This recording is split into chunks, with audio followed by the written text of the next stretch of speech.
I'm now absolutely delighted to be joined by Cigna's Chief Diversity Officer, Rosanna Durruthy. So first of all, thank you very much indeed for taking time to talk to us today.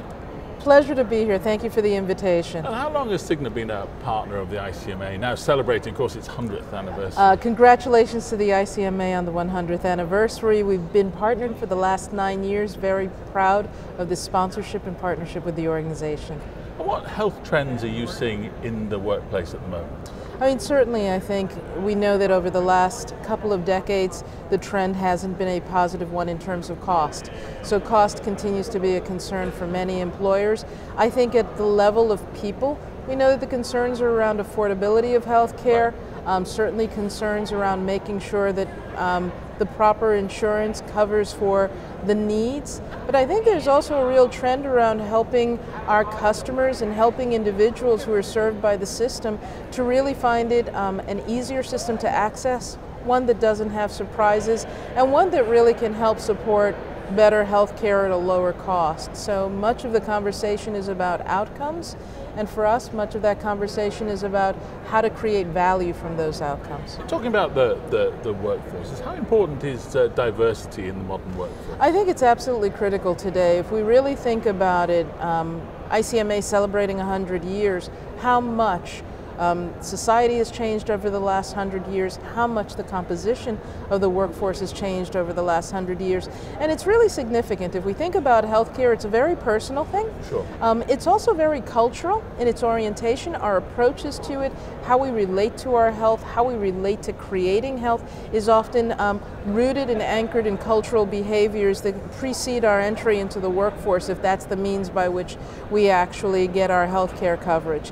And so when we think about how we serve our customers, it's not only important to understand the language they speak, but to really connect and understand how they relate to their health and well-being. We see increasing trends that are concerning trends, obviously, to your previous question around diabetes, hypertension, Sure. obesity, and all of those things are often preventative from a behavioral standpoint.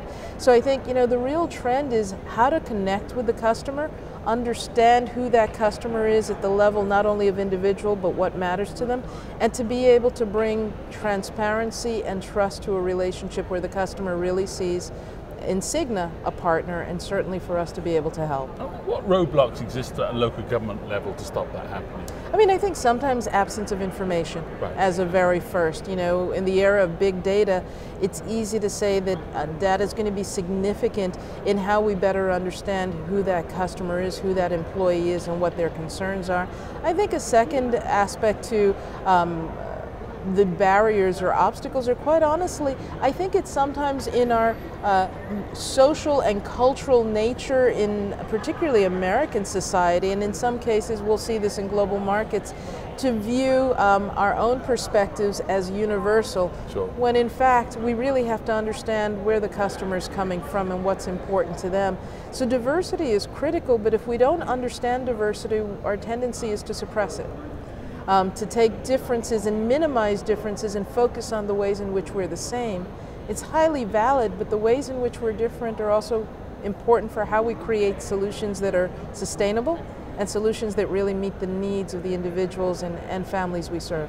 Talking about health disparities in government, what can local government do to both recognize and do something about health disparities? I mean, certainly education is really key. I mean, when we think about health disparities, twice as many African Americans go undiagnosed for obesity when they have diabetes.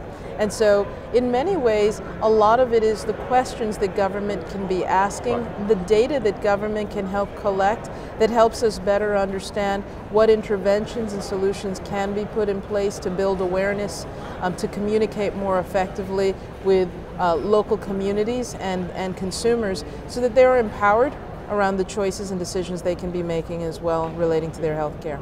Well, thank you very much indeed for taking time to talk to us today. Very interesting stuff, and thank you. My pleasure. Thank you very much.